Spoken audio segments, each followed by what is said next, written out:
Welcome back, everybody, to another episode of the DFS Army Killshot podcast. I am Kyle Marley. With me today is Brett Apley from DailyFanMMA.com, and we're going to break down this UFC San Diego card for you guys from a DraftKings angle. Brett and I go way back, so I'm excited to have him on the show today. I know you live in the San Diego area. Are you going to the fights this weekend, Brett? I'm not going to the fights. I mean, hey, first of all, Marlon Vera's in the main event. You know, it kind of pushes me back a little bit anyways. But no, it's like really terrible timing. I have the parents in town. I'm traveling right after this card. So I'm not going to make it to the event. But obviously, I wish everyone who's going a good time. And I would love to go to another event ASAP. I mean, it's been forever since you and I were at an event together in Vegas with the boys. I remember that like it was yesterday, the Gaethje Johnson card. So definitely we'll have to catch up and get to some more fights in the coming year. But no, I'll miss this one live. But hopefully I'll be able to watch most of the card. It's not my favorite card in the world from a name value perspective, but I do think we're going to have some fun fights. And obviously coming off a card last week, 10 fights, 10 finishes, expectations are high here. I feel that. I kind of agree. I think there will be a couple good fights. Not, a card where your friends are going to be coming over to watch it or anything.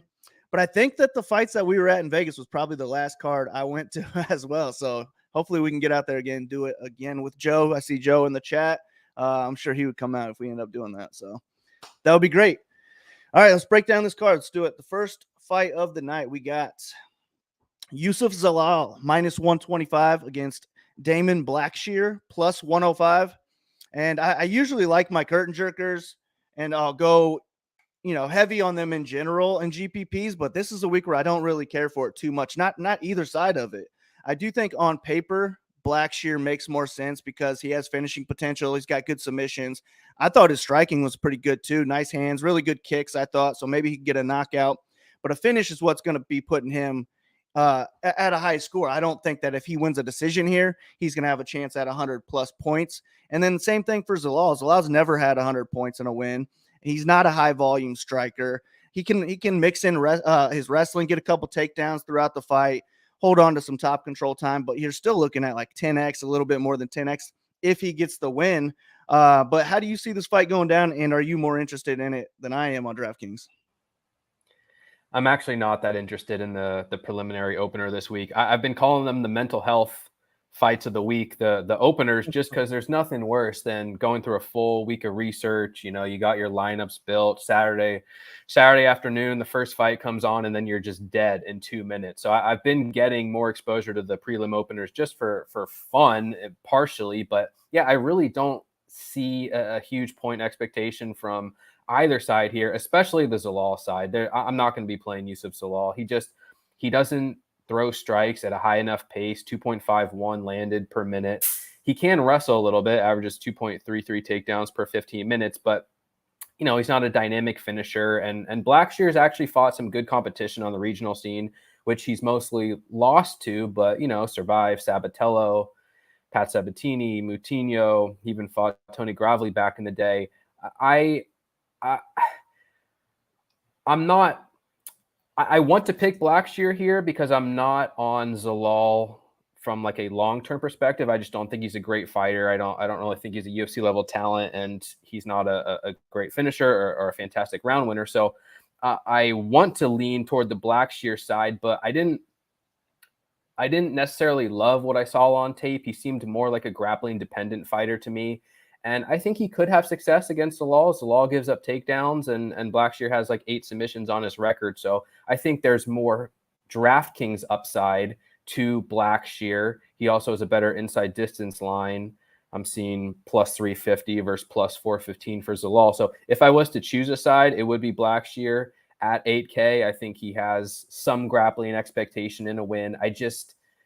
Without a finish, I don't see him massively exceeding value on a slate where I am expecting a lot of finishers. So it would just kind of be an average secondary mix-in type play for me. And Zalal, again, plus 415 inside the distance, doesn't like to engage. Don't expect grappling domination. Don't expect a high volume of significant strikes. So I think he's probably one of my least favorite fighters above the mid-range on the entire slate. So as a whole, this is not one of my favorite fights, and I'll be relatively light for this opener. Yeah, that makes sense to me. We got -190, fight goes to a decision. I think that the finishing potential from Blackshear isn't as high in this fight because Zalal's going to be tough to read. His side-to-side movement's going to make it hard for Blackshear to land any, volume on the feet. It's going to be hard to land that knockout blow. I mean, unless Zalal walks right into it or something like that. And I didn't love Blackshear's wrestling. I thought his grappling was a lot better than his wrestling. And I think Zalal probably has the wrestling edge in this one. I definitely agree on paper, Blackshear looks like the better play, but I also have Blackshear as the higher owned fighter of the two. And for that reason, I think Zalal, if I had to use this fight, I would rather just use the Zalal side for ownership purposes. Because I think I was not impressed with Blackshear off his back. He was just a little bit too happy to stay on his back in some fights. And I could see Zalal getting, one takedown each round and hanging on for top control time for 2 or 3 minutes, maybe scoring around 10x. I don't know that he's an optimal lineup type play, but for ownership purposes, I'd prefer Zalal, I think, in this one. And I'm going to pick him to win 2 rounds just from controlling the fight. Yeah, fair enough. Next one. I do like this fight a lot. This is one of my favorite GPP fights on the card. This was supposed to happen last week. We got Josh Quinlan -280 against Jason Witt +235. And I just like this fight as a whole. I feel like we're getting a Quinlan knockout or a Witt wrestling match decision. And either way, the winner, I think, will score high. Quinlan is priced up. I think he's 600 more than he was last week, something like that, which I don't love on his side. But I like it more on the Witt side that he's cheaper now because I feel like he's locked in for more than 10x if he's able to get this win. His chin is just such a concern, though. And I am ultimately going to pick Quinlan to get a knockout at some point. Is that how you see it going down? To a degree, yeah. I definitely think you need some exposure to Quinlan. He is priced. I mean, like you said, he was 8.6 last week. He's 9.1 now. And there are ways for him to bust. If he does not get an early knockout, I do not think he's exceeding value at 9.1K. That's such a strong range up top this week. So I don't think it's as simple as black or white, but Witt has extreme durability issues. Both of his all 3 of his UFC losses are by knockout. 2 of them came inside of a minute, and Quinlan's a dangerous striker. I definitely think he has early knockout upside. And I also don't project him to be as highly owned as other fighters in that range. I have Benitez being higher owned. I think Bruno Silva is going to be higher owned, and Godinez might even be comparable. So it's not even like last week. I really liked Quinlan because he's at 8.6K, and I thought he would be popular at that price. At 9.1K, I just don't know if he's going to be that popular. So he has bust risk, but definitely enough early round knockout upside to put him squarely in play for tournaments. And Witt at 7.1K, my issue with him is that I think he could be one of, if not the most popular fighter below the mid-range outside of Dominic Cruz, because people were excited to play him last week at 7.6, and now he's 7.1. Needs salary to pay up. I think people are going to gravitate toward Witt. And yeah, he does have upside. There's unknowns with Quinlan. Obviously, Witt has the experience advantage, and Witt has a couple of big scores in wins in the UFC. But again, in Quinlan's tape, I didn't see any obvious wrestling flaws. Witt could still go out there and take him down and control him and exceed value at his price, but I think there's kind of a lot of different paths that this fight could play out. So I do like Witt for his price. I'm willing to take chances on him for his price. I just worry he's going to be a little bit more popular than he's worth, especially for a fighter who could get knocked out cold in the first round. So it's a good GPP fight to target. But the ownership of Witt concerns me a little bit. How much do you like Witt at 7.1K just in comparison to that bottom end? I like him. I think he's similar to Amir Shar. I like both those guys a lot, where I don't feel good about them getting the win at all. But if they do win, I think they score well. And that's more so what I'd rather target. There's other underdogs on this card that I feel a lot better about them getting their hand raised than Witt, but they can win. And if Witt wins also, he's going to score a lot more points. So I'm just targeting the higher ceilings, definitely not touching this fight in cash games either way. And I think you can get away from it this week with Quinlan priced at 9.1K, because if Witt goes out there and wins the first round with his wrestling, gasses, and gets knocked out in the second round, maybe that's not enough points for Quinlan, especially when we have all these other people in that top range who can score well. I was pulling up ownership projections. Yeah, it was hard to do this week. I got everyone up here priced pretty highly owned, but I was like 100 short on my first run, and I had to like throw another 100 on there somewhere, and it all came like right in here. But I didn't have Witt with too much ownership, 16%. I might be wrong on that, but I would definitely like to go over the field on that personally. And then on the if I was right on the 34% for Quinlan, I probably end up around the field, maybe a little bit underweight to that personally. I have Witt projected like I think 24, just because I just don't see anyone else below Dominic Cruz gaining a ton of ownership. And if the top fighters in the 9K range are going to be popular, then people are going to have to save salary somewhere. And I just think people are going to go to Witt more often than other fighters. He's still a good play, and he could still wrestle his way to a victory and score very well. So it's not like I'm not going to use him on my teams for that reason. I just think if you're making 150 lineups and you're looking at Witt being more popular than other fighters in that range, maybe it's not as easy of a play as if you got one single entry. Either way, I think the winner of this fight does have a reasonable point expectation in a win, and it's a fight I am excited about for tournaments. Yeah. Like I said, I am going to take Quinlan to get the knockout at some point. He is minus 120 inside the distance, which is solid. But I liked him a lot more last week when he was a little bit cheaper. So my ownership will be less than it would have been last week.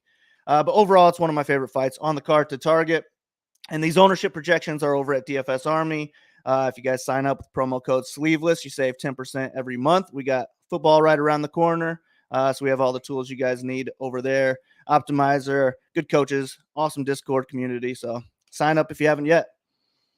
All right, next one on the card, we got Ode Osborne minus 250 against Tyson Nam plus 210. I have a feeling I know who you're going to pick on this one, just because Nam is so low volume. He just seems like a knockout or bust type fighter on DraftKings, that is. I just see no ceiling from Nam if he does not get an early knockout. And if he gets a third round knockout, he probably doesn't have enough volume or takedowns leading up to it to even score well in the third round. So all you really got going for you this week is that he's cheap and he does have knockout power. But I'm probably going to end up fading the Nam side personally and just hoping that knockout does not come. And I like Ode in this one. I think Ode can win this fight by any method. I think he's a higher volume striker, better grappler, better wrestler. And he has 8 first-round finishes as well. So if he can go out there and get a first-round finish at 8.8K, then he's probably going to be on the optimal lineup. And I don't see him losing this fight unless he is either too tentative, worried about the Nam power being lower volume than normal, or gets knocked out. But how do you see it going down? Yeah, it's hard to like Nam because he doesn't wrestle and he throws strikes at a very low volume, but he's very experienced, and I'm still pretty skeptical about Osborne's chances outside of round 1. I mean, I didn't think he looked great even in a decision win against CJ Vergara, and otherwise he just has a bunch of early knockout wins. And yeah, he could go out there and knock Tyson Nam out in the first round, but Nam's fought 33 times professionally, and he's only been knocked out once, and that was by Marlon Moraes in 2013. So from a DraftKings perspective, there's so many fighters who I think do have finishing equity on this slate. I think Osborne has finishing equity. If he goes out there and wins in round 1, I won't be stunned. But historically, Nam's been very, very durable. And I think I would rather come in underweight on Osborne, because if the fight extends past round 1, I just don't see him ending up on the winning tournament lineup. I don't think he's going to land takedowns at a high rate. Nam has not even been taken down once in the UFC yet. Osborne could win this fight via volume, but unless he gets an early KO, I just don't see him putting up enough points, and I'd rather fade that outcome in this particular matchup and kind of pivot off to a handful of other fighters that I still do like in this range. So I get the love for Osborne, but I'm going to be underweight on him personally. And Nam, I really think he could win the fight in a situation where Osborne, starts out strong and kind of fades down the stretch. The problem is Nam still going to wrestle? Probably not. Is he going to land strikes at a high volume?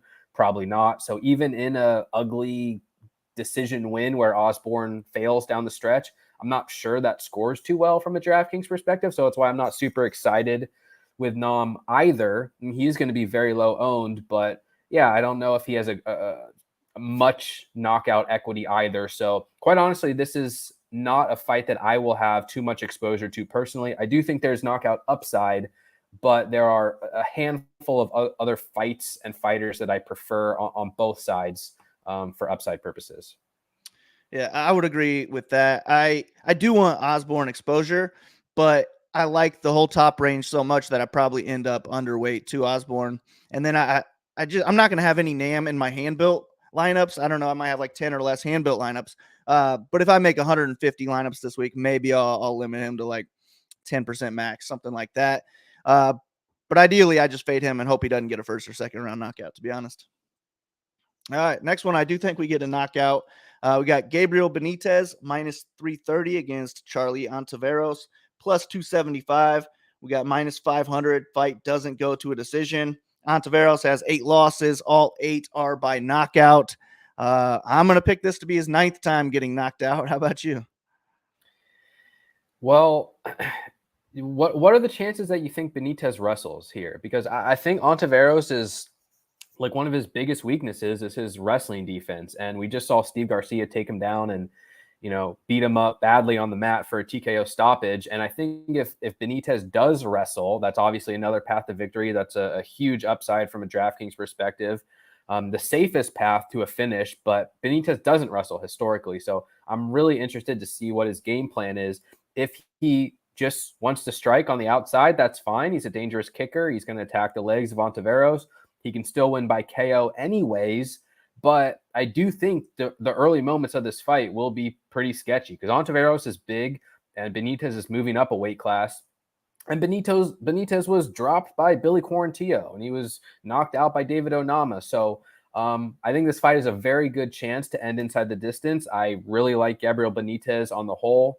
Was he minus 205 to win inside the distance? But it's a strong range up top. And so if you wanted to pivot to someone like Quinlan or Silva instead of Benitez, I would think that's okay because Benitez is going to be highly owned. But yeah, Benitez, one of my favorite fighters on the board just for his finishing upside. And I would love him even more if he's going to wrestle a little bit. Ontiveros, I think, is sort of sneaky as a leverage target, a fighter who, if he wins, it's probably by early knockout and may have a couple moments early with his kicks. Yeah, I mean, I think Ontiveros is only in play in like the deepest of GPP tournaments, just hoping that he does get that knockout. Because if he doesn't get the knockout, I just don't know how he wins this fight. I like Benitez anywhere the fight goes. Yeah, I wouldn't expect for him to wrestle, but it wouldn't be a bad idea. But I thought he looked really good against Onama before he got knocked out. And I think just that same Benitez is going to knock out an Ontiveros in the first couple of minutes of this fight. So that's kind of how I see it going down. No need to wrestle if you can just get out of there in 2 minutes. And he is plus 225 inside the distance, highest on the card. Benitez wins in round 1, plus 135. That's pretty solid. So if I can afford Benitez, then I definitely want a good amount of them. And I like him in all formats. Yeah. Ontiveros will be definite fade with my hand builds, but if I'm making 150, maybe I max him at 5%, something like that. Next one on the card, we got this line's all over the place. I think it's definitely too wide at that minus 390 over on FanDuel. We got Lupita Godinez minus 390 against Angela Hill plus 280. I mean, I definitely have to agree with Godinez being a big favorite because her clear path to victory is through the ground. She looks like a really good wrestler. Hill struggles with takedowns. But I don't know that she even wins a striking match here. So I can't agree with somebody being an 80% favorite if I don't even know that they can win in the striking. So if Hill can go out there, stuff takedowns, I think she is live in this fight. But I don't like her on DraftKings because she will be spending time on her back or stuffing takedowns where she's not scoring. And I just don't see any ceiling for Hill. Even if she gets the win here, it might be like a 60-point win, something like that. So I probably just X her out of my player pool. And I think I wouldn't bet on Godinez, but I think she makes a great play for DraftKings because, as I mentioned, her clear path is through the ground. She landed 8 takedowns in her last fight, had 13 and a half minutes of top control time, scored 127 DraftKings points in a decision win. I don't know that she can get quite there in this fight, but she can have a lot of the same success here. So I do think she can even get 100 plus in a decision win. So I like Lupi Godinez in this one. And if I was to bet her, I think just take the decision prop. I don't know that she can submit Hill, but I do see her just winning all 3 rounds somewhat clearly. So decision prop for Godinez would be the way I would do it. But to be honest, I would rather take a shot on the money line plus 280 over that minus 390. How about you? Yeah, I pretty much agree with you. I think the line's a little bit too wide, but I'm not too excited about Angela Hill from a DraftKings perspective. I think she's an all right cash play at 7K just because the fight's likely to go the distance, and she probably does have a striking advantage. If the fight plays out in the feet, I would favor Hill to win. But even a striking-based decision is just not likely to score enough to where for Hill to be on the optimal lineup in tournaments, she'll need to win, and then she'll need, essentially everyone from 7.6 and below to also lose, which is possible, but I'd rather just take chances on the majority of other fighters who are maybe not likely to win, but have much more DraftKings upside. And Godinez, 9.2K, I won't be as high on her as you will be, just because she's in a range where Benitez is minus 205 inside the distance, and Quinlan is what, minus 115 inside the distance, and Bruno Silva is minus 145 inside the distance, and Budai has got a very good inside distance line too. There's a good chance we get multiple early finishes in that top range, and Godinez, for comparison, has a worse inside the distance line than Charlie Ontiveros. So yeah, she has a safe floor, and I agree with you. She could score 100 points in a decision, but I think people are going to look at her DraftKings game log. It's like, 129 points. Like, she's a great play. But, man, that came with 8 takedowns and 13 and a half minutes of control. And that feels like, she may never produce more points than that in her career. Like, I think 3 to 5 takedowns in a win would be fair for Godinez, and 5 to 10 minutes of control, which still scores well. But if Benitez is winning inside the distance, or Quinlan or Silva or whoever, I would rather take chances on them, especially if Godinez is going to project to be popular, where I don't personally project her to be super popular, but enough people are going to play her where I'd rather gravitate toward the finishers in tournaments a little bit. And I think you can make a better argument for cash game, smaller field for Godinez, where she still has a good floor in a win based on the wrestling and a moderate ceiling as well. So that's kind of how I see it. Yeah, I like it. And I say that I'd probably be overweight on Godinez, but I have not built lineups yet. I like a lot of the favorites on this card. I'm basically picking all favorites to win on this card, so I don't know if I'll be able to afford all these people that I would like. But yeah, just like picturing what I would like to happen. Hopefully I'll be around field weight, if not overweight on Godinez. But I like people priced below her also, so we'll see if I can get there. All right, next one on the card, we got Cynthia Calvillo minus 190 against Nina Nunes plus 160. I know you've had a lot of Calvillo wins in her earlier UFC career. How do you see this one playing out? Yeah, it's really hard to be confident in either fighter. I mean, Calvillo hasn't, she's won 1 fight in her last 5. And a lot of times, I like her because she's a really good scrambler and she's got really good jiu-jitsu. She's a decent wrestler. She just hasn't even looked to wrestle that often in recent fights, which is a major concern. Don't love her coaching. Her striking is overrated. So I don't really have any confidence in Calvillo anymore. But hard to have a ton of confidence in Nunes, who's fought once in the last few years, was submitted in the first round. I think if this fight plays out on the feet, I would favor Nunes just as historically being a better striker, a more high-volume striker. But I still don't know if I would want much exposure to Nunes from a DraftKings perspective at 7.9K, just because similar with Hill, maybe a little bit more volume upside than Hill. But if she scores 70, 75 points in a win, is that going to be optimal? Probably not. Where Calvillo, I think, is a little bit sneaky because I don't expect the public to trust her. I don't expect her to be highly owned. I don't trust her personally, but what does a win for Calvillo look like? It probably comes with a couple takedowns. We could see a back take. We could see a submission, as we just saw Nunes was submitted, albeit by Mackenzie Dern. But I do think Calvillo has some submission upside, and she is plus 240 inside the distance. That's not too bad. So I like taking some chances on Calvillo here just for her grappling upside. I think she's a semi-contrarian option, going to be much lower owned than like the Vera, Onama, Mirzakhanov group right above her. So again, hard to be confident, but I'm hopeful that we'll see a little bit more grappling from Calvillo, and I'll pick her to get the job done. Yeah, I mean, that sounded just like how I broke it down before we started the podcast. I was doing my breakdown, and yeah, I think Nunes is the better striker in this one. She could put up decent volume on the feet, but if she does get the win, she probably doesn't score that well. So I probably fade her and search for higher ceilings also. And I agree that Calvillo probably goes overlooked. People are writing her off after, quitting on the stool in her last fight. But I mean, I don't see that being the case in this one. Nina is not as dangerous as Angela Lee. I mean, I don't think Calvillo is going to take that much of a beating. And she's the one with the ceiling. If she's going to win this fight, well, I mean, it doesn't have to come through the ground, but it would, if she's going to score well, it would have to come through the ground. She's got to land multiple takedowns, hold on to a lot of top control time, or, grab the back, get a rear naked choke, something like that. I do see 100+ ceiling from Calvillo, where I just don't think that's in play at all for Nunes. Nunes's highest score was like 93 points, and that included 9.5 minutes of top control time. That's not going to happen here. So I'm just going to fade the Nunes side. I think if you want to throw her in cash games, you can do that and just hope that she can score 30 or 40 points on a loss, or maybe squeak out the win. But I don't see a ceiling from her. So I'll be on the Calvillo side here. And I think the submission is in play. So I'll probably end up overweight to her. I mean, 8,300. If she wins a decision, I don't think she'll wrestle enough to score too well. But I think she's got 10x, potential in a decision win here. So I like Calvillo. One final ride. And I mean, it'd be one thing if she was going to be 35-40% owned, but again, it's like the group right above her is going to be so chalky. So this is the spot. If you think Calvillo has anything left, this is a decent matchup for her, and you get her at a decent price and a decent ownership. So maybe it doesn't work out, but if you think she has anything left, I don't mind taking some chances.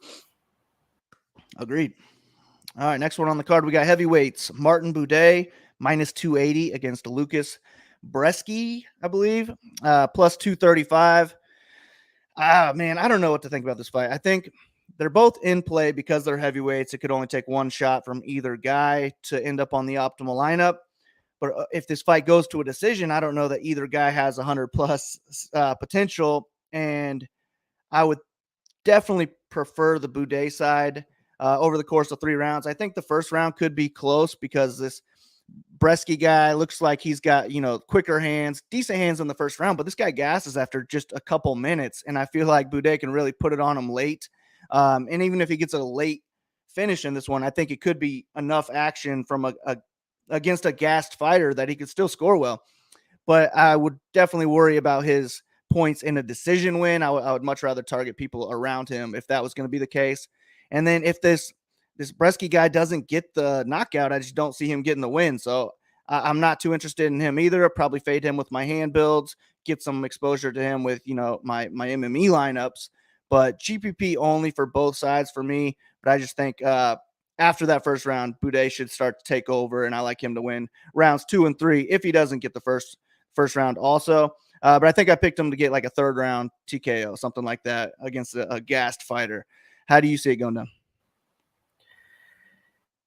Yeah, I think that's a fair breakdown. I was hoping to see a little bit more from Buday in his UFC debut against Chris Barnett, especially because I think Buday is a decent wrestler and grappler, but I noted that like he doesn't use it that often, even on the regional scene. And Barnett is just not a good defensive wrestler and grappler himself. So it would have been, I think, quite easy for Buday to come in with a more wrestling-based game plan, get takedowns, and just smash Barnett on the ground, which he really didn't do. He had a lot of clinch control, which is positive, but wasn't credited with any takedown attempts. And that kind of concerns me going forward just because I don't fully know how Buday wants to even fight. I think he's better than Bresky everywhere. I think he's a better technical striker. He's just more composed. I think he is better in the clinch, better wrestler and grappler, better cardio. But Bresky's wild, and he is aggressive, and sometimes attempting takedowns is just as good as being a technically good wrestler. So I'm not 100% convinced that Bresky's pace and aggression and willingness to strike and willingness to grapple won't be enough, at least to potentially make the fight competitive or kill off the value of Budaj. But overall, yeah, I'd have to pick Budaj to win. I think he probably implements the same game plan as his debut, probably clinches a lot to slow Bresky down. Like you said, Bresky tends to tire out. So the longer the fight goes, the more I would have confidence in Budaj. And I think both sides are in play for tournaments. I'm definitely willing to take chances on Budaj, even though, he scored 91 in what was credited as a decision in his UFC debut. So we would like more from a DraftKings perspective, but I still do think he has upside. And if you can't pay up to the 9K range, Budaj is among, my favorite options. Definitely a risk, but I think certainly has finishing upside.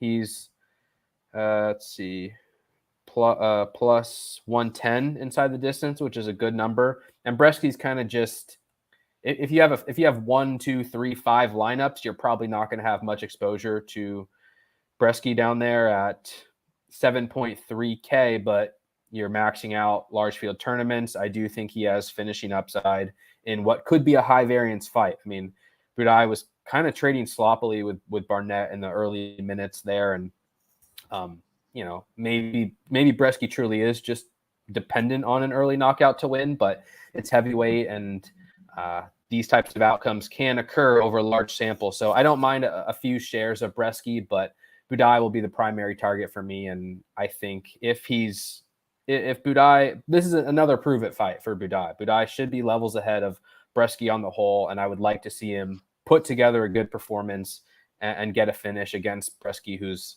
I'd say, fairly liable defensively everywhere. Yeah, Joe just sent me a picture of this Bresky guy at weigh-ins. Yeah, didn't look too pretty. Not a whole lot of muscle there, but big boy, who knows? Could only take one shot.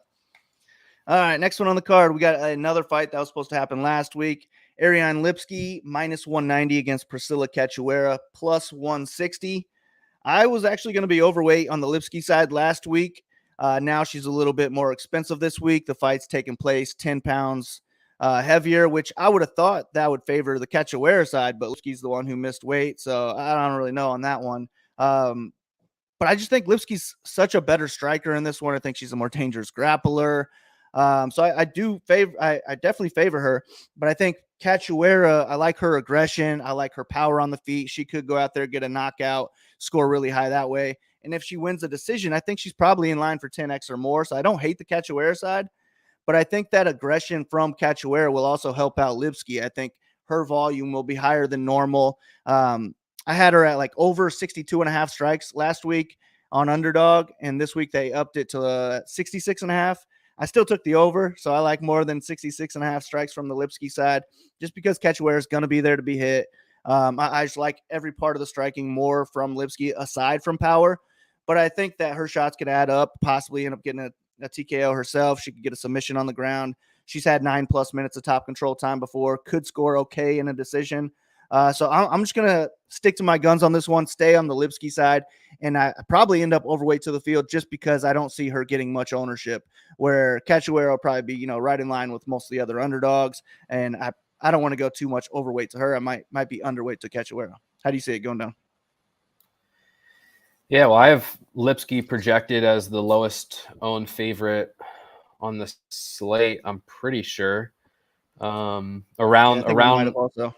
Yeah, around with Yusuf Zalal. So, like, it's a case where she's a good contrarian option because of all the reasons you mentioned. I don't – it's hard to prioritize. It's hard to say, oh, I'd rather play Lipski than Vera or Onama or, Osborne or Budaj or Silva or whoever. But that's why she's going to be low owned, and she's facing one of the worst defensive fighters, the sport has ever seen. Cachoeira just has no defense anywhere, absorbing nearly 8 strikes per minute, 45% striking defense. So – Lipski definitely does have upside, and I think if you like her, it's a good opportunity to be overweight. She'll probably need a knockout, and I don't know that that's a likely outcome, but she is plus 220 inside the distance, which is not that bad. So I consider Lipski a decent contrarian option. I don't know that I'll get too much exposure to her personally, but yeah, if she ends up lighting Cachoeira up, knocking her out, and ending up on the optimal lineup, it would not totally shock me. Even Luana Carolina landed more than 100 significant strikes on Cachoeira, had a knockdown. So there's definitely upside for Lipski for sure. Cachoeira is more just like a safe play in the sense that she's 7.5K. I trust that she'll come out aggressive, throw strikes at a high rate. She has some power in her game. She has some knockout upside. We need to save salary somewhere. So it's like if you don't like Bresky and Tyson Nam and Angela Hill or whoever, you got to pay down somewhere. And I think Cachoeira has a decent chance to at least go the distance. And Lipski still is vulnerable. I mean, she's landing 3.3 strikes per minute, absorbing 3.9. Poor striking defense. Sorry, poor striking defense and poor defensive grappling. So I definitely think this fight could be competitive, and I'd lean toward the Cachoeira side just for salary purposes. But as far as a technical skill set, yeah, I would say Lipski's better, and I picked Lipski to win. I just think she's going to be much lower owned. She'll rate out as a contrarian option for that reason. So you think Cachoeira is going to be like the more popular fighter of the two, you would say? Yeah, I think I had Lipski under 15%, Cachoeira over 15%. So it's more of an ownership reason to play Lipski. Like, I don't think that she makes the most sense if I'm just trying to pick, the most points out of a lineup. But if she does go out there, get an early finish, and I only have to compete with, 12, 13% of the field, that'll make it just a lot easier. So I'm willing to take some shots on that. All right, what's the next one? All right, next one, we got one of my favorite GPP fights on the card. Bruno Silva minus 285 against Gerald Meerschaert plus 240. We got fight doesn't go to decision at minus 360, and that's how I see it. I see a Silva knockout or a Meerschaert submission. Meerschaert has like 26 submissions on his record. Bruno's been submitted 5 times already, so definitely wouldn't shock me to see a Meerschaert submission in any round at all. But ultimately, I'm picking a Bruno Silva first-round knockout. I just don't think that the wrestling is good enough from Meerschaert to rely on him to get the takedowns. And his chin is just too questionable against a power hitter like Silva, where I just don't see it working out for him. If he's failing at any takedown attempts, I just see it going downhill for him quick. So give me Silva, but he is priced up to in the range where I like everybody up there. And as I mentioned with the Witt fight, I think Meerschaert's a lot like Witt, where I don't feel good about him getting the win, but if he does win, he can score 100 plus points, end up on the optimal lineup. So he's going to be like a top 3 underdog for me. I think I'll have, if I'm making 150 lineups, I would think I have more lineups with Silva, but I'll have more leverage to Meerschaert. Just because I don't expect to see the judges in this one. And if we do need the judges, then it's probably not going to be the best fight to target. But how do you see it going down? Yeah, I pretty much agree with you. I mean, Silva's obviously a better, more dangerous striker. If the fight goes 15 minutes, I would still favor him to have more success on the feet. But I think he has a really good shot to win by first-round knockout. My fear with Silva is that if he doesn't win by first-round knockout, he's probably not going to be optimal because, like we've talked about, Benitez and Godinez and Quinlan, so one of them is going to score very well, I would think. So Silva has bust risk in the sense that he needs an early knockout, but we've already seen Meerschaert KO'd a handful of times and in the first round. KO'd in 17 seconds by Chimaev and KO'd in 1 minute and 14 seconds by Ian Heinisch. If Ian Heinisch can go out there and KO you in a minute, Silva definitely can as well. So I'm willing to at least take chances on Silva. I project him to be, quite popular at 9K, but he's minus 145 inside the distance. So he rates out very, very well. You can play as much Silva as you want for that early knockout upside. Meerschaert, I sort of agree with you. 7.2K. He's kind of, among my favorite underdog options in that bottom range, but he's just not very good. I mean, his wrestling is so bad and his striking is bad, and he's got good jiu-jitsu, which is his savior. I just worry, similar with Witt, I worry about having a lot of Meerschaert when the public also has a lot of Meerschaert, and he's still a plus 260 underdog with a floor of 0. So that does concern me.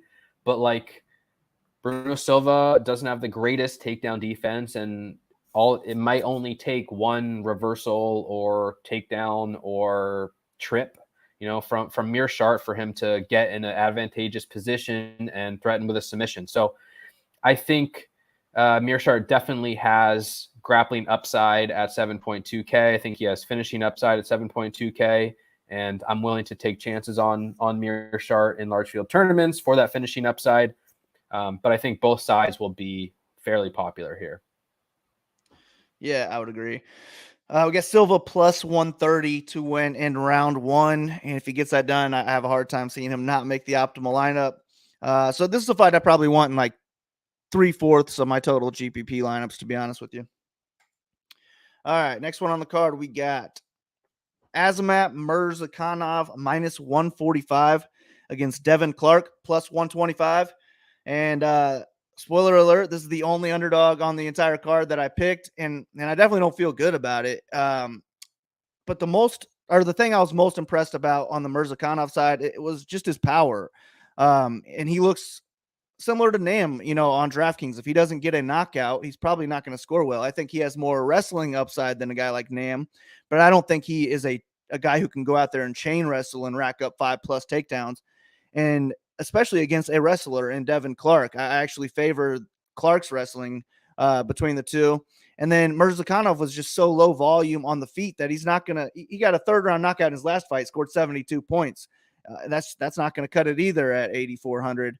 So I might just take the chance and fade Murzakanov this week. He is plus 140 to win by knockout, plus 120 inside the distance. So if he gets the finish, especially in the first round, then I'm definitely going to regret it. But I would just rather target all the other favorites. And since Clark is the only underdog I'm picking to win, I'm probably going to end up overweight to the field. But I also don't see a big score from Clark. I feel like it would be a really close fight.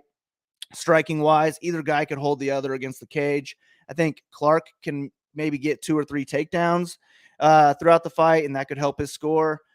But I just feel like it's a split decision type of fight, and I'd always lean the underdog in that scenario. So I'm going to take Clark for that reason, but I don't know that he's going to, even have 80+ upside if he does get the win. But how do you see this fight playing out?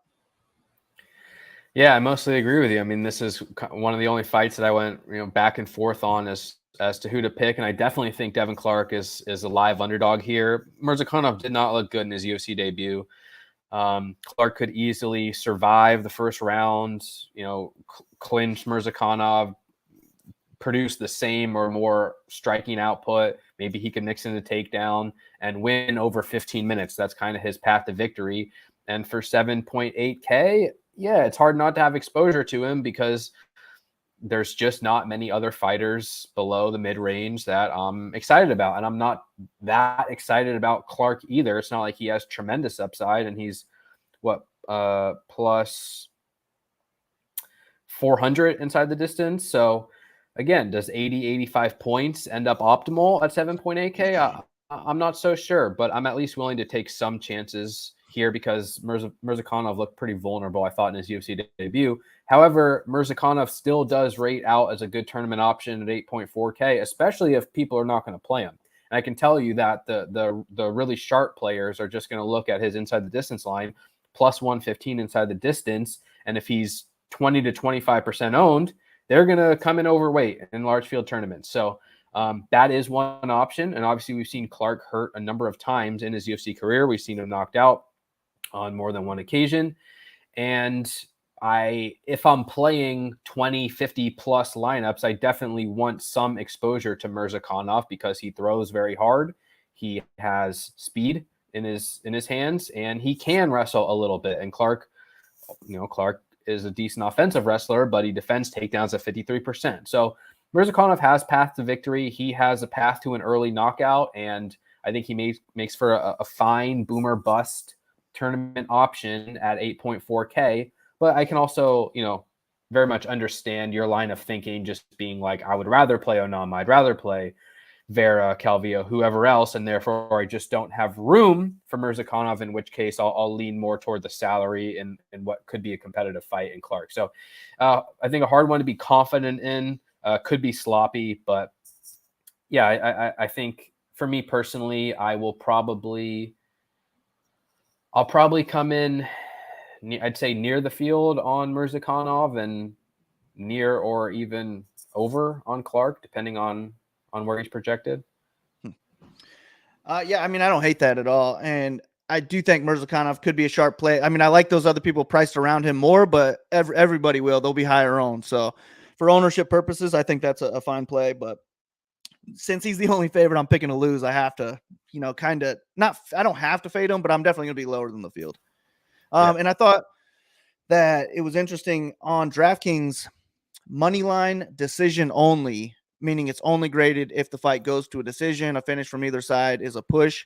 Clark is actually favored minus 165 in that. So that was another reason I think Clark, is more of my style play. I do favor him in the decision. And this Mirzakhanov guy, if he doesn't get a first round knockout, I just don't feel good about him scoring well. Yeah. Next one on the card. I think this is a sneaky good fight to target. We got Yasmin Jauregui minus 205 against Yasmin Lucindo plus 175. We got fight doesn't go to a decision at plus 120. Even better on other books. So that's what makes it a sneaky play for me. Both of these ladies have been finishing people in the past. But I was actually impressed with this Jauregui girl. I didn't really see anything I did not like from her. Whereas this Lucindo girl, she's like 20 years old. So the first fight I saw, she I guess was 17 years old. And it just looked like she had no idea what she was doing out there. Like she switched stances maybe 30 times before she even threw her first punch. So there was just really no reason for everything she was doing. And the only thing I was impressed about throughout her entire career was her in top control. I think she had heavy top control. She was putting people out with TKOs just by getting in dominant positions and them not being able to do anything about it. And I think if she's able to implement that game plan here and win, then she's going to score over 10x. She has, 90 plus upside. So I do think Lucindo is a decent play for DraftKings, but I'm going to be on the Jauregui side because I think she's got a big advantage on the feet. She throws combos. She's aggressive on the feet. She could get a knockout. Her takedown defense I thought was really impressive. And so her first two fights, I thought she looked great, or first two or three fights. And then she cut her hair in the most recent one. And I was watching the other girl the whole time thinking that she was the other girl. And I was like, damn, this girl with short hair has got some good takedown defense. But it turns out that's Jauregui. So I liked her takedown defense. And when she was taken down, she was getting back up right away. And I think she could have that same success too. Maybe she can beat Lucindo to the takedown, have a lot of success of her own in top control. I don't know what this Lucindo lady's going to look like if she is put on her back. So I'm going to be on the Jauregui side. I don't think she'll get too much ownership. I think this fight as a whole gets overlooked because people just don't know who they are and they would rather target other people. But I'm not against going overweight to both sides, but I'll make it a point to go a little bit overweight on the Jauregui side. How about you?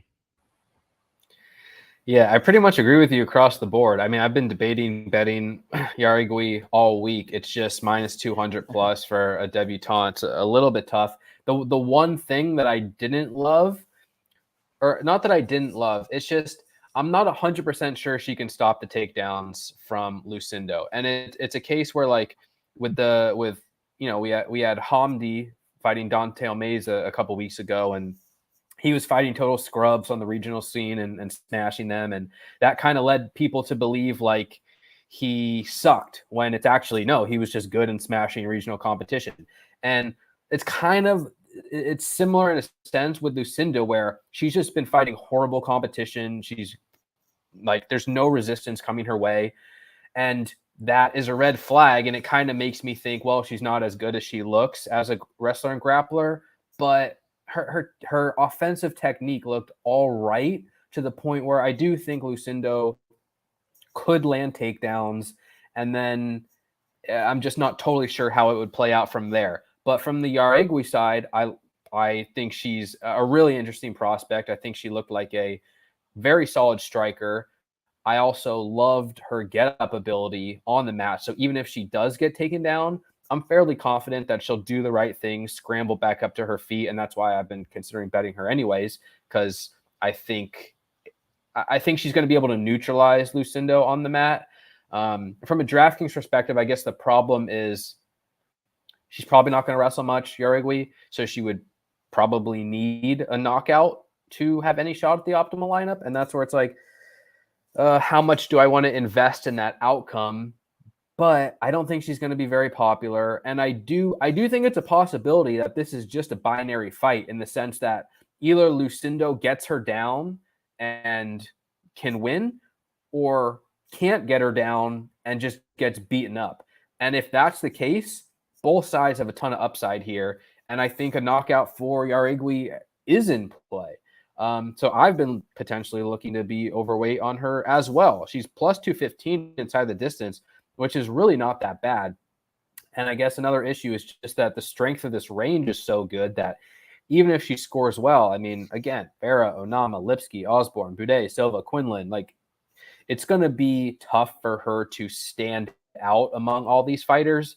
But like, yeah, this is not a case where I'm looking at Yarigui and saying, oh, just fade her. She has no potential, only striking, doesn't look great. I think she looks like a decent prospect, and I do think she has some knockout upside. It just more depends on how much of a quality talent Lucindo is, and that's kind of the read I don't fully have yet. Where Lucindo at 7.5K, I don't love her. I'm not picking her to win, but I feel like she's a pretty grappling dependent fighter. So therefore, if she does win, it's going to come with takedowns, control, maybe some submission upside in there, at a relative low ownership. I do want some Lucindo just for upside purposes. And how many times have we thought a low level women's fight was going to play out one way, and it just played out a completely different way. So there's still a lack of data here, some unknowns that make me uncomfortable. But I totally agree. I think this is a good fight to target, a sneaky fight to target. Maybe not the most likely one to end up on the optimal lineup, but compared to ownership, I think both sides have upside, and I don't mind getting more exposure to the field here. Well, I'm sure we just added a few percentage to the ownership on this one. Just a few, though, not a lot, just a couple. But I've been thinking about betting Oregi all week as well. And I wanted to talk to you first and see where your head was at on it, because I like to cap fights on a 5% range. And ideally I have, both sides of that range having value. And I lined Oregi 70 to 75%. So, I mean, with minus 205, there's value on both sides of that range. So I would have her minus 230 to minus 300. But I was like, man, there's not a whole lot of film. I don't know. I mean, I haven't seen, this Lucindo girl offer back. Like, there's a lot of things I don't know about her, I guess. So I don't know how correct my handicapping was, but I think there's value there. I might end up with a play on Oregi. So I'm glad to hear you say that. All right. Next one on the card is actually my only bet right now on the card. David Onama, lines we got minus 300 on DraftKings, minus 350 on FanDuel against Nate Landwehr plus 250. I have Onama parlayed with Hill from last week, and I got him when he was minus 215. I lined him the same as Waregi, 70 to 75%. So I liked my value on both sides of that bet. But now, I mean, at minus 350, he's over 75%. So I couldn't justify a bet at that number. I would try and look elsewhere, like maybe the TKO prop. But I do like Onama a lot in this fight. I think his striking is pretty special. He's got big time power. He's a tall, long, powerful guy where I just think over the course of 3 rounds, he can win a striking match. But Landwehr is very hittable, and he's going to be coming right at Onama. I just think that it's a bad matchup for Landwehr against a good power puncher like Onama. I just see the knockout coming at some point in this fight. I do think it could get a little interesting if it does go 3 rounds. Maybe Landwehr can pick up the pace as the fight moves along and possibly win rounds 2 and rounds 3. But I feel like Onama's going to come out of the gates hot and put him away in the first round here. And he's only 8,600 on DraftKings because they lined it, or they have the salaries when he was like minus 215. Now he's the third biggest favorite on the card, but he's still only 8.6K. So I definitely like that value on DraftKings as well. If he goes out there, gets a first round knockout, there's a really good chance he's on the optimal lineup. So Onama is my favorite play of the week. He's somebody I want in probably 50% or more of my GPP lineups. I'm cool with him in cash games as well. But if Landwehr is able to get this win, I just think that the pace he fights at is probably going to lock him in for like a 10x score or more. So I don't hate him either. but I'll probably be underweight to the Nate side and overweight on Onama. How about you? Yeah, I mean, I agree with you. Onama is just probably the best value on this slate at minus 330 and what is he, God, my salaries are all screwed up here. 8,600. He's minus 135 inside the distance. You rarely ever get a line like that at 8.6K. And he's facing an opponent in Landwehr who has fought 4 times in the UFC, and his 2 losses were first-round KOs. So it doesn't take a genius to believe that Onama has early knockout upside here. It's just like the question is, how much is it worth it if the field has 40 to 50% ownership too, and like, does Onama have any wrestling upside? What does the decision look like? So like I'm all on board the Onama train here. I think he should win this fight, and he could win it spectacularly in the first round. He's going to be very, very popular. He'll be on a lot of my lineups, but like Landwehr kind of is the style of fighter who tends to get beaten up early, and if he survives, he comes back stronger and stronger and has success over 15-minute duration,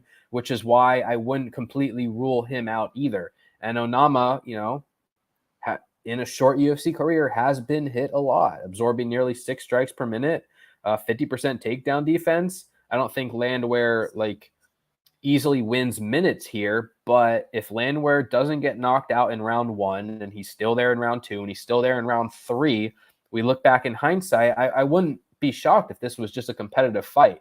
I do think Onama has much more early finishing upside, and that's what makes him a great target at 8.6K. You just have to know that the field's going to be very heavy on him as well. And Landwehr is just a leverage target, essentially, because if Onama's the best value on the slate, Landwehr is probably the worst value at 7.6K, being, a plus 270 underdog, plus 475 inside the distance. And I project him to be 15%, not highly owned at all. So the reason having some exposure to Landwehr makes sense is it acts as a hedge against Onama exposure. If you're like Marley and you want 50% of Onama, that's fine. But what happens if he loses? Having a little bit of Landwehr helps, because if Landwehr wins, he's probably going to score very, very, very high at that price, and he'll be low owned, and he'll kill off 50% of the field that's on Onama. So I think this is a very good fight to target. I think it's going to take place at a very high pace. I'd favor Onama overall, and much more so early on with his striking and knockout potential. But I won't be shocked if Landwehr survives, that he makes it sort of competitive over the full duration. Yeah, I would agree. All right. Next one, we got the main event. We got your boy, Marlon Vera, minus 240 against Dominic Cruz, plus 200.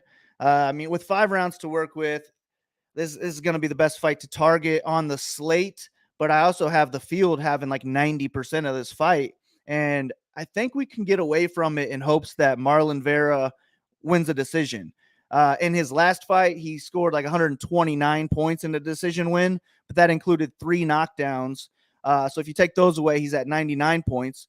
And that is all coming from a guy who is coming at him landing 250 plus strikes, which Cruz is not going to be doing. Cruz is going to be dancing around that big cage, trying to avoid a lot of the contact. So I think that, in the first 3 rounds, there might not be a whole lot of Vera scoring here.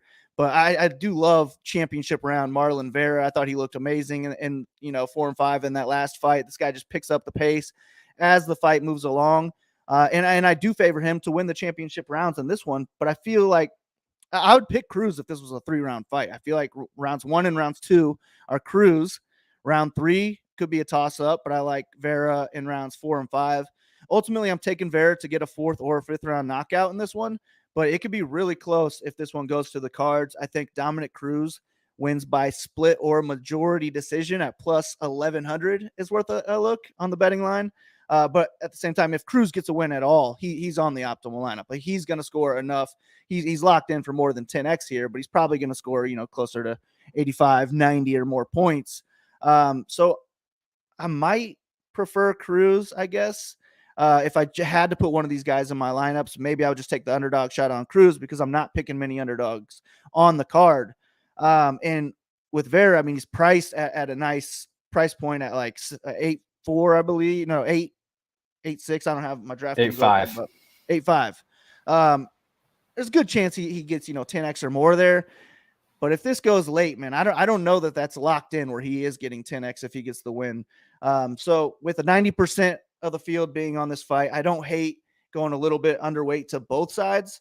But I'm going to pick Vera to get the win in those championship rounds. I think I would favor Vera over almost anybody in rounds 4 and 5. I feel like, just from what I've seen so far. But this is going to be a good test. How do you see it playing out? Yeah, I think it's a good take. I have it closer to 75-80% ownership projection. So, but that's still very high. And I think Vera's going to be probably the highest owned fighter on the slate, or one of them. And,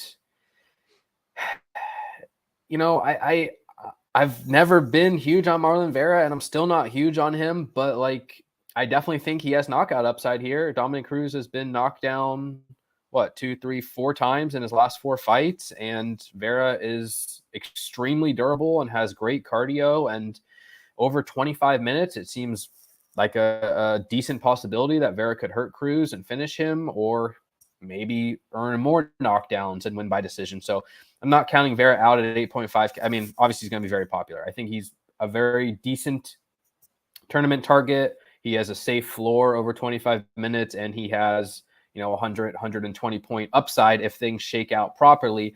But like you said, though, if the fight does go 25 minutes, then the chances of Vera landing knockdowns are just not that high. I really don't think Vera is going to be taking Cruz down, in which case we're just dependent on striking volume. And if he goes out there and lands 120 significant strikes, then he's scoring 80 to 85 points on DraftKings, and that might not be enough, especially on a slate where he's priced between Calvillo, Mirzakhanov, Onama, and then all the fighters we've talked about up top. So if Vera is going to be the most popular fighter on this slate, yeah, he's worth targeting for main event and finishing purposes, but I would probably lean toward the underweight side as well, just because there are so many other good options on this slate, and there's still a definitive path for Vera to win and look good, but not end up on the optimal lineup on DraftKings. And Cruz at 7.7K, like on paper, Cruz wins this fight. The problem is he's just like such an ineffective striker that, I don't know how much win equity he has. Like I want to pick him to win because he's a way better defensive striker than Vera, and he's a much better wrestler than Vera, and he's got good cardio too, and he's obviously got championship experience. But like, Cruz could go out there and win 4.5 minutes of the fight, and then Vera will punch him in the nose. You'll see a little bit of blood trickle down from the nose, and then it's a 10-8 for Vera. Like, how judging works. It's just as soon as you see a little bit of blood or a black eye or anything, it's just automatically in favor of that fighter. So my fear is just that Cruz can't hurt Vera at all. He won't land anything effective at all over 25 minutes. And it just means that he's not as likely to win as his ownership will be from a DraftKings perspective. And that's what makes me nervous. But he does have wrestling upside too. And like you said, even over 25 minutes, even if he is playing more defensively, I think he'll mix in takedowns, and I think he would exceed 10x. So I'm fine with using Cruz. I'm going to have a decent amount of exposure to him as well. There's obviously not a ton of fighters we love below the mid-range. I don't think he has 120 point ceiling, but at 7.7K with 25 minutes to work with in a fight that is projected to go the distance, yeah, I think Cruz is a decent target. There's a possibility that Cruz could get beaten out by, let's say, fighters like Jason Witt or Mearshart or Bresky, lower owned, cheaper fighters who are not likely to win. But if they do, it is a random knockout or submission that scores 100 plus. That's kind of the path for Cruz to miss the optimal. But overall, 25 minutes should be a fun fight, and I'll have, I'd say, moderate exposure across the board. Yeah, I agree. Yeah, I haven't got into building lineups yet, but I just feel like ownership wise, I might just go a little bit low on the fight and hope that Vera does win like a split decision. Or even Cruz, if I take that shot on the plus 1100, maybe just hope that the fight goes to a split decision, then I'll like where I'm sitting at least. But yeah, I mean, you got 5 rounds to work with, so both guys have, 100-point ceilings. So I don't hate it, of course. All right, to end each podcast, we like to do a kill shot where we pick somebody on the card who is lower on, gets a little overlooked, who you think can be the key to the optimal lineup. You got somebody in mind, Brett?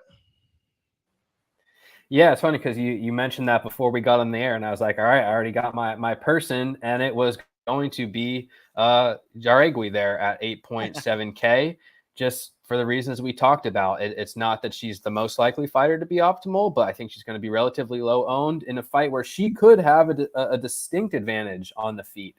And if that's the case, then I think knockouts in play, inside distance line is still pretty good. And that's a fighter I think worth taking some chances on in large field tournaments, especially. Yeah, I couldn't agree more. That's who I was going to pick.